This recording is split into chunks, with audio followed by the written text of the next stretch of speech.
Rapport 2021 et c'est le prix pour la réussite du programme de développement de 145 territoires, vision du président de la République.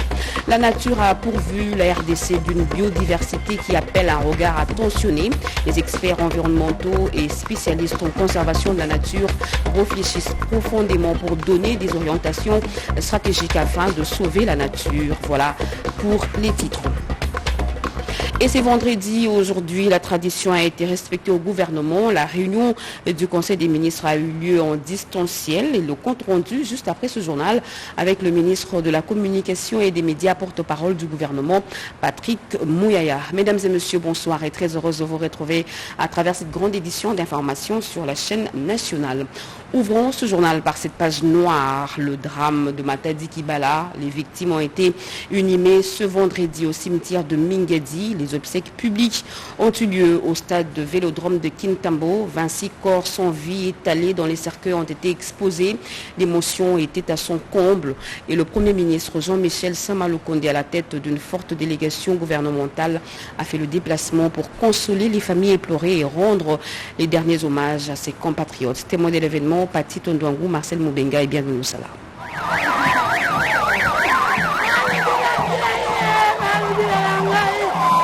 C'est vendredi 11 février 2022. La grandeur du stade Vélodrome de Kintambo a eu du mal à contenir la douleur immense des familles des victimes du drame du marché de Matadi Kibala dans la commune de Mongafula.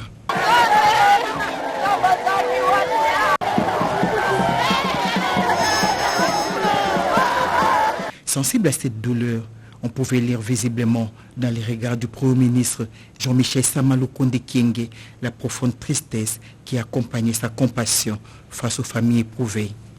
Jean-Michel Sama-Lukonde Kyenge a fait les déplacements des sites mortuaires comme au jour de la tragédie, le 2 février 2022, pour rendre un dernier hommage aux dignes filles et fils du pays, arrachés brutalement à l'affection de leur famille, amis et connaissances pendant qu'ils cherchaient le bien-être familial.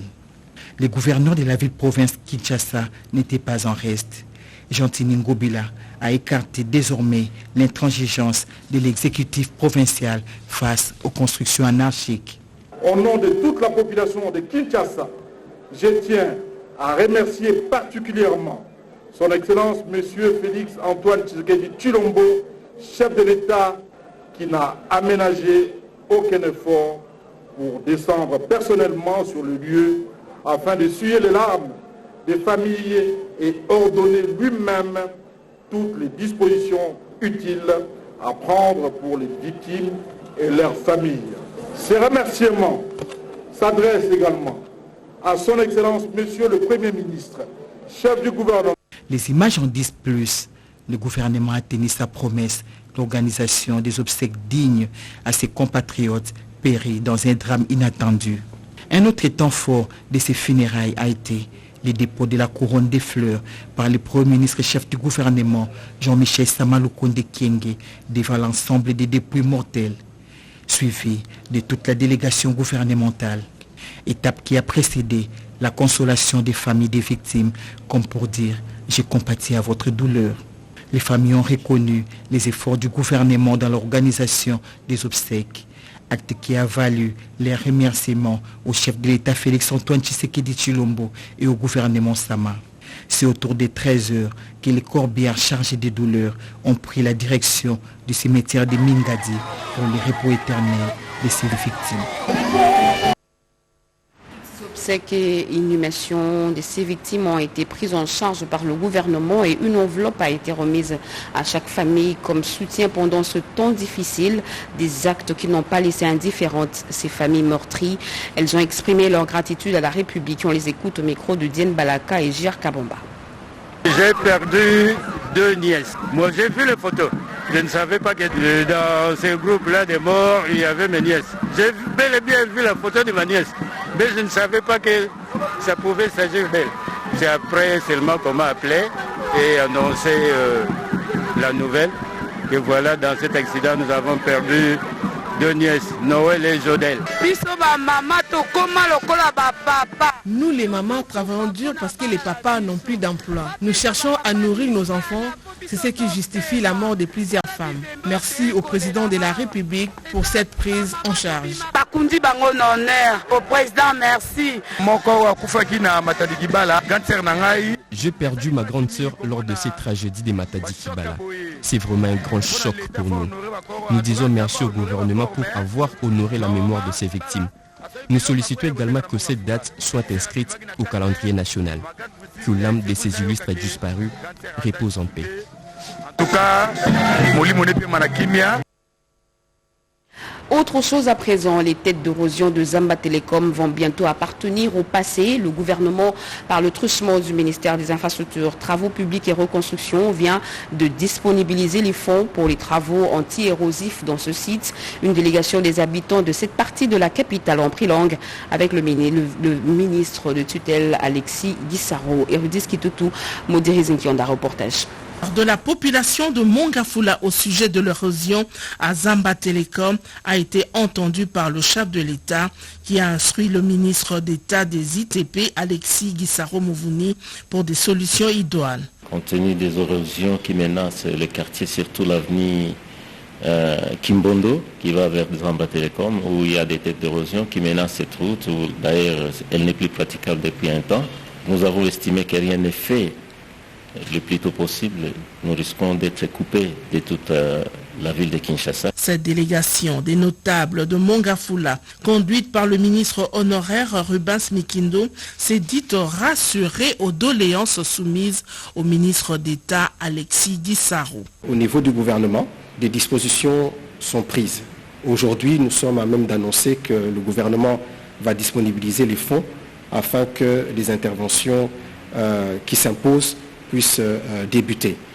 J'ai annoncé également à la délégation que à ce sujet, je présentais un point d'information au Conseil des ministres sur la problématique des érosions de manière générale, mais un accent particulier sera mis par rapport à l'érosion Zamba Telecom. Parmi les désidératas de la population de ce coin de Kinshasa figure le délabrement de l'avenue des Aveugles. Pour ce cas, le ministre d'État des ITP a annoncé le démarrage des travaux dans un bref délai afin de permettre à la population de circuler librement. En Ituri, aucune assistance ne leur a été accordée depuis juillet 2021. 6 mois après, les déplacés internes de Djougou viennent enfin de recevoir les vivres et non-vivres. Ce don porte la signature des femmes de Women of Faith. Junior Selemani nous en parle. Plus de 8000 personnes déplacées du site Salama en ville de Bounia, assistées en vivres et non-vivres par l'ONG Women of Faith grâce à l'appui de l'église de Jésus-Christ. De saint de dernier jour, Jackie Borvé, point focal de cette structure en Ituri, précise que le choix de ces sites est justifié par la souffrance de ces déplacés de guerre qui sont délaissés sans assistance humanitaire depuis les mois de juillet dernier. Une façon pour ces femmes de différentes confessions religieuses de redonner le sourire éprouvé, les rattachements à ces personnes vulnérables. L'activité d'aujourd'hui consiste à donner des vivres aux déplacés des guerres dans le site Salam, donné par Women of Faith avec l'appui de l'église de Jésus-Christ des derniers jours. Ils sont des déplacés de guerre, ils ont tout laissé et depuis le mois de juillet, ils n'ont reçu aucune assistance en nourriture. C'est pourquoi nous leur avons donné cette assistance. Cette action humanitaire permet de sauver des vies humaines en détresse et dépourvues de tout. Les bénéficiaires n'ont pas caché leur sentiment de satisfaction. Que Dieu vous bénisse. Nous vivons ici dans des conditions difficiles. Women of Faith est venu à notre secours. Nous disons merci à leurs partenaires. Mais les besoins sont énormes. Signalons que Women of Faith avait d'abord procédé à la formation de ses membres et à l'identification des ménages avant la distribution des vivres à ces déplacés qui ont abandonné leur village à cause de l'insécurité. Ça, le rapport annuel 2021 et les perspectives 2022 au ministère des Finances ont été présentés par le ministre des Finances, Nicolas Kazadi. Les régies financières et autres services ont été sensibilisés sur ce qui est attendu d'eux. Edith Chala pour les détails. Ministère des Finances, cette année 2022, un accent particulier sera mis sur l'investissement dans le capital humain pour atteindre les performances voulues en renforçant la transparence et en élargissant l'espace budgétaire. Ce sont les propos du ministre des Finances Nicolas Kazadi qui présidait la cérémonie du rapport annuel 2021. Au sujet des performances pour l'année 2021, l'Argentier national a cité le record historique de la mobilisation des ressources intérieures et extérieures, une gestion rationnelle basée sur la qualité de la dépense dans le but d'accroître les investissements dans les secteurs productifs et sociaux, la discipline budgétaire renforcée par la stabilité macroéconomique, les réformes sur la transparence, une gestion prudente et viable de la dette publique. La liste n'est pas exhaustive. Le bureau d'information sur le crédit, centrale des risques, c'est une urgence pour accroître la capacité du système bancaire à faire du crédit aux particuliers. Et c'est un projet qui va être conduit par la Banque centrale, mais avec l'appui du gouvernement. Nous voulons l'inscrire également parmi les priorités pour améliorer la transparence, l'information économique et faciliter l'accès au crédit et obtenir, au bout du compte, une petite baisse des taux. Quant aux perspectives 2022, Nicolas Kazadi vise à rendre le ministère des Finances moderne, mobilisateur et performant. Objectif, atteindre la moyenne annuelle de 12 milliards de dollars entre 2021 et 2022, optimiser la digitalisation à tous les niveaux et financer le programme de développement de 145 territoires en République démocratique du Congo. Et c'est une nouvelle étape qui est en train d'être franchie pour mettre fin aux embouteillages monstres observés à Kinshasa. Plusieurs membres du gouvernement étaient autour de la ministre d'État en charge du portefeuille Adel Kaïnda pour voir comment mettre en circulation des nouveaux trains et moderniser les chemins de fer. Les détails avec Angèle Mabiala. C'est ce modèle de train, Pimpa neuf, que nous aurons dans quelques mois à travers les chemins de fer de la capitale. Des places assises, des toilettes en bonne et due forme et des places pour des personnes à mobilité réduite. Avec ses 15 millions d'habitants, Kinshasa, la capitale, a besoin de nouvelles infrastructures pour lutter contre les embouteillages monstres. L'année 2022 étant une année d'action, le président de la République tient à offrir aux Kinoises et Kinois le transport ferroviaire digne de ce nom. Les responsables de la société Métrokin attendent un soutien d'État et du gouvernement, une participation directe du projet. Le gouverneur de la ville s'est dit heureux d'offrir aux Kinois ce train moderne. Pour le ministre des Transports, il est donc temps que les infrastructures ferroviaires soient renouvelées. Pour Nicolas Kazadi des Finances, c'est révoltant de voir le transport devenir un casse-tête. Le gouvernement des Warriors doit s'imposer. La ministre d'État en charge du portefeuille, la princesse Adel Kaïnda Maïna, s'inscrit dans la voie de réalisation du projet Train urbain de Kinshasa. Il était donc temps de trouver des solutions idoines à l'épineux problème de transport en commun, dont la construction d'un train urbain à l'instar de grandes capitales et de grandes villes du monde tombe à point nommé. C'est donc à juste titre que je félicite au nom du gouvernement des Warriors dirigé par le Premier ministre Jean-Michel Sama Lukonde, les initiateurs de cet ambitieux projet qui va satisfaire le besoin de déplacement de la population quinoise, faciliter la circulation dans la capitale, moderniser cette dernière en changeant les parcours de ses pratiques de déplacement et créer l'emploi. Il est donc temps de trouver des solutions idoines à l'épineux problème des transports en commun, dont la construction d'un train urbain, à l'instar de grandes capitales et de grandes villes du monde, tombe à point nommé. Au ministère de l'intégration régionale, un seul sujet aujourd'hui sur la table de discussion entre le ministre de tutelle et la chef de la MONUSCO, Didier Mazenga et Bintou Keïta, ont discuté sur l'évolution de la situation sécuritaire dans la partie est de la République démocratique du Congo, Vital Mpagabita. La MONUSCO tient à sceller un partenariat avec le ministère de l'intégration régionale. C'est dans cette optique que Mme Bintou Keïta, représentante spéciale du secrétaire général des Nations Unies et chef de la MONUSCO, a rencontré ce vendredi le ministre Didier Mazenga Mukanzu avec en toile de fond la question sécuritaire à l'Est et dans la région. C'est la première rencontre que j'ai avec le ministre de l'intégration. C'est un ministère extrêmement important pour nous notamment par rapport à la situation dans l'Est du pays, où nous avons à la fois le besoin justement de cette intégration régionale, vu les dynamiques à l'Est du pays sur les domaines sécuritaires, diplomatiques, politiques, aussi socio-économiques et même voire culturels. Nous sommes disposés à travailler d'arrache-pied à accompagner le ministère dans le contexte du groupe de travail conjoint qui a été mis en place le 5 juillet dernier avec le Premier ministre et qui va concourir à s'assurer que nous avons les bonnes démarches d'accompagnement pour la mise en œuvre du plan de transition qui, à un moment donné, devrait nous aider à asseoir des résultats concrets. Cette rencontre se déroule à 2 semaines du sommet régional consacré à la sécurité dans la région et plus particulièrement en République démocratique du Congo. Quelle sera la nouvelle stratégie de conservation de la nature et de la biodiversité? Les participants aux États généraux de la conservation en République démocratique du Congo veulent lever les grandes options. C'est ce qui justifie les travaux lancés aujourd'hui par Modero Nsimba, ministre du Tourisme, qui avait à ses côtés son collègue de la Défense nationale et des anciens combattants, Nene Mainzana et René Ngwangu.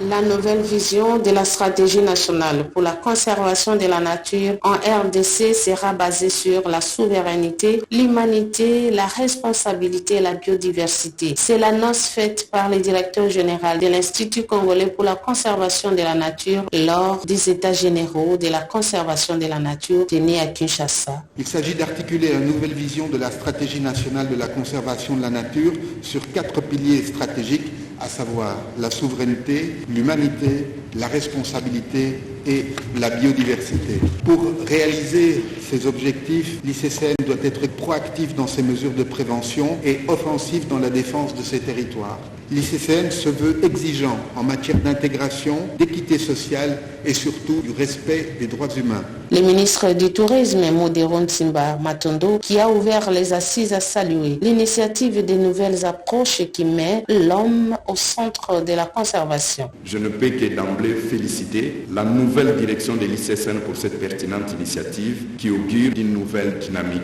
à la tête de cette institution. En effet, la forte effervescence mondiale vers l'écotourisme a fini par révéler l'immense profit que nous tirerons en préservant et en valorisant nos merveilleuses richesses d'écosystèmes et de biodiversité. Le ministre de la Défense, le général Gilbert Kabanda, s'engage à multiplier les stratégies sécuritaires en RDC.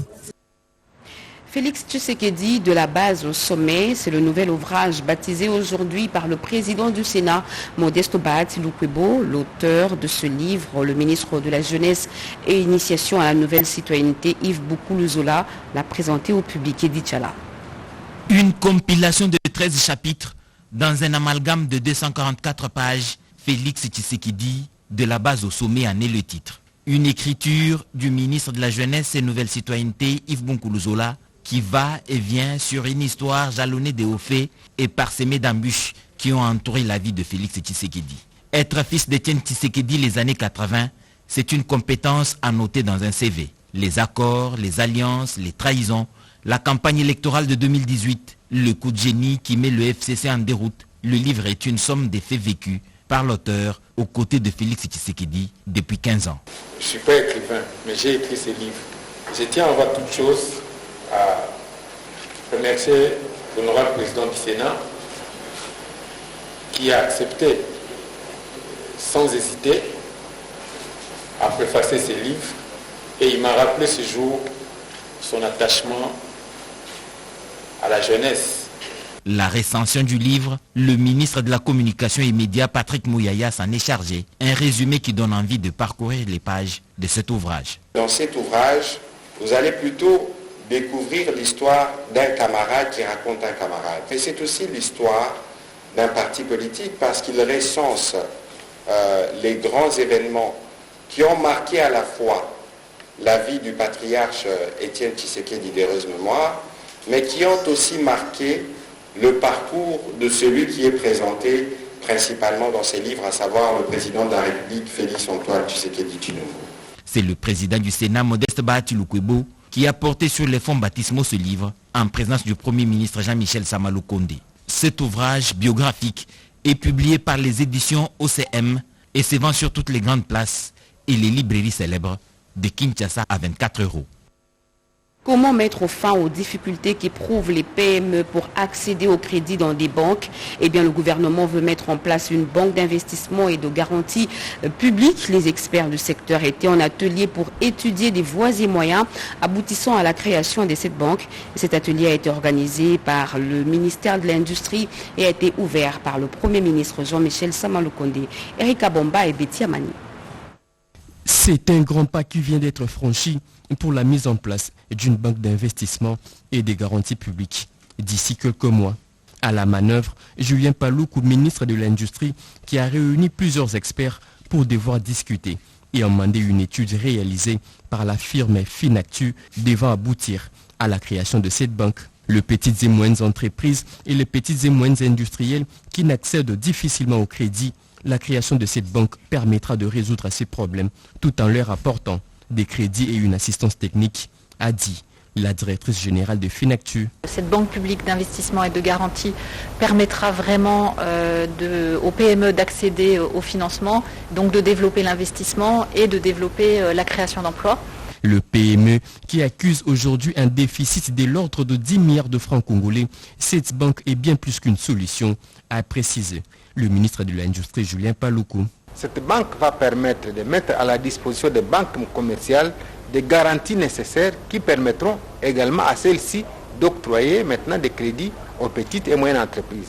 Ainsi, une entreprise à laquelle on demandait par exemple 150% du crédit qu'elle a demandé pourrait facilement, par les soins de cette banque d'investissement et de garantie publique, accéder facilement au crédit. Première étape finie, Julien Paloukou a promis de soumettre la feuille de route assortie de ses travaux au ministre des Finances qui se chargera à sa mise en œuvre en vue de l'opérationnalisation effective de cette banque. Le 8 mars, célébration de la Journée internationale de la femme, c'est dans quelques semaines. Au ministère du Genre, Famille et Enfants, les réunions s'intensifient pour la réussite de cette journée. Hier, la ministre Gisèle Ndaya a échangé avec les partenaires techniques et financiers afin de mettre au point l'agenda des activités prévues. Cédric Kenina nous en parle. Après les femmes leaders, vient le tour des organisations de la société civile ainsi que de droits de femmes. Les préparatifs sur la Journée internationale de la femme 2022 et de la 66e session de la Commission de la condition de la femme avancent normalement. De fil en aiguille, Gisèle Ndaya Luseba, la patronne du genre, met les choses au point. Et pour les cas de figure, elle sollicite l'implication des partenaires techniques et financiers pour l'avancement des travaux liés à la célébration de la journée du 8 mars. Je saisis cette opportunité pour rappeler à cette auguste assemblée combien son Excellence Félix Antoine Tshisekedi Tshilombo, président de la République, est sensible à tout ce qui concerne ou qui touche aux droits de la femme, à l'égalité des sexes ainsi qu'à l'autonomisation de la femme. À cet égard, le pilier 14 ainsi que l'axe 57 du programme d'action du gouvernement du Premier ministre Jean-Michel Sama Lukonde accorde une place de choix aux préoccupations inhérentes à la condition de la femme. C'est droit aussi que sa contribution au développement de notre pays. Un fait important pour cette année, la journée commémorative liée aux revendications de droits de la femme a pour thème national promouvoir l'autonomisation des femmes et des filles ainsi que l'égalité des sexes dans le contexte de lutte pour le changement climatique et la réduction des risques de catastrophes. Où en est-on avec la matérialisation de la mise sur pied d'un guichet unique de contrôle pour l'amélioration du climat des affaires en RDC et ce dans tous les secteurs de la vie nationale? Eh bien, la ministre de l'Emploi, Travail et Prévoyance sociale, Claudine Ndusi-Nkembe, veut en avoir le cœur net et c'est dans cette logique qu'elle a tenu une réunion d'évaluation à l'intention de tous les acteurs de cette structure. Josette Boulamatadi pour les détails. Journée pas de tout repos pour cette warrior du gouvernement Sama Lukonde. La création du guichet unique des dépôts de déclaration et institution de la déclaration et paiement unique des impôts, cotisations sociales et contributions patronales sur les rémunérations a été l'objet de la deuxième réunion présidée par Claudine Ndusi-Nkembe. qui, au cours de cette rencontre, la DGI, la CNSS, l'INPP et l'ONEM, dans l'atteinte de l'assignation de son portefeuille en rapport avec l'amélioration des climats des affaires. Une exigence du chef de l'État, Félix-Antoine Tshisekedi Tshilombo, au gouvernement Sama Lukonde, à travers le ministère de l'Emploi, Travail et Prévoyance sociale, celle de mettre sur pied un guichet unique de contrôle qui va permettre, entre autres, l'amélioration des statistiques de chaque structure et enfin la réduction des tracasseries en termes de temps au sein des entreprises. Retenons qu'une réunion des experts des parties prenantes est prévue du 14 au 16 février avec comme résultat attendu la production d'un nouveau protocole d'accord et d'un nouvel arrêté pour enfin aboutir à la mise en place d'un guichet unique de contrôle en République démocratique du Congo.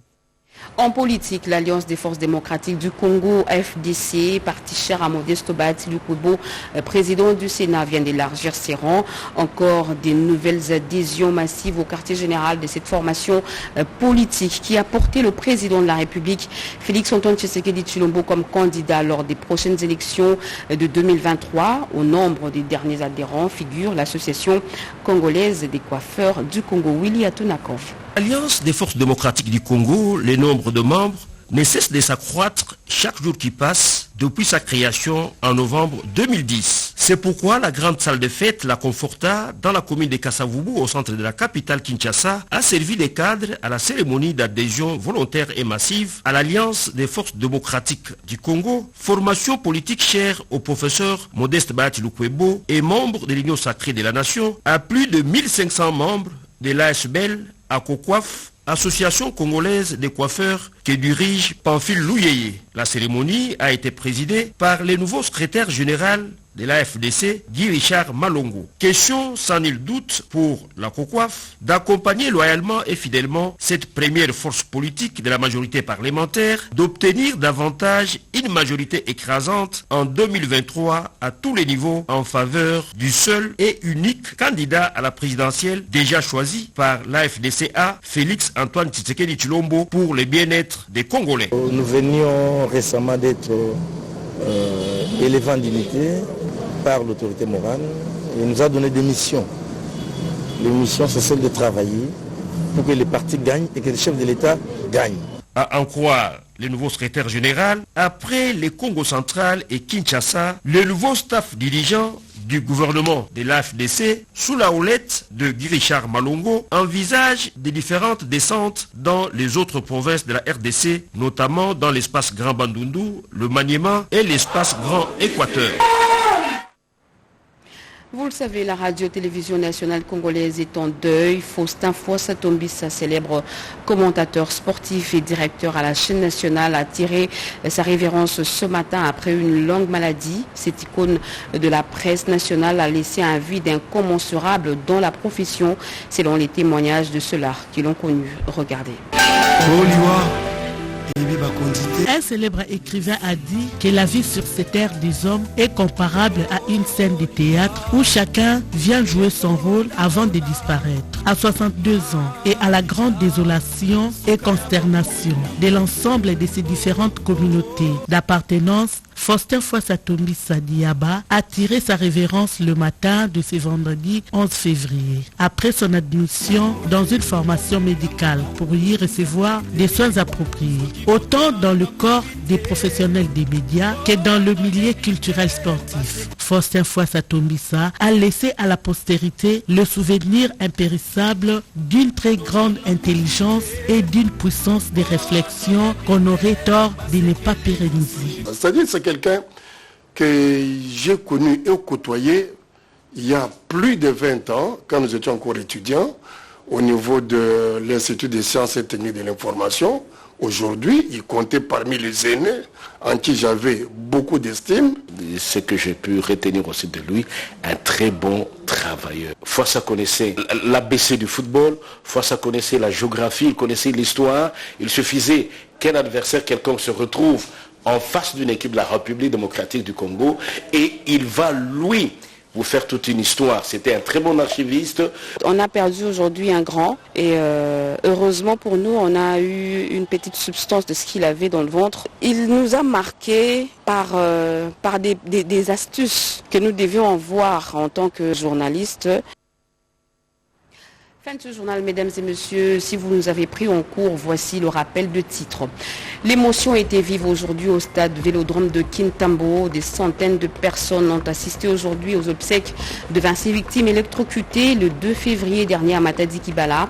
Le Premier ministre et une forte délégation ministérielle étaient présents pour honorer la mémoire de ses compatriotes. Vous avez suivi dans ce journal la cérémonie d'inhumation. Plus de mobilisation des ressources financières pour l'exercice budgétaire 2022. Le ministre des Finances a pris l'engagement lors de la présentation du rapport 2021 et c'est le prix pour la réussite du programme de développement de 145 territoires, vision du président de la République. Également, dans ce journal, nous avons proposé cet atelier où les experts environnementaux et spécialistes en conservation de la nature réfléchissent profondément pour donner des orientations stratégiques afin de sauver la biodiversité congolaise en danger et qui appelle un regard attentionné. Mesdames et messieurs, merci à vous qui nous suivez partout ailleurs sur satellite. Vous êtes sur la RTNC. L'actualité continue sur nos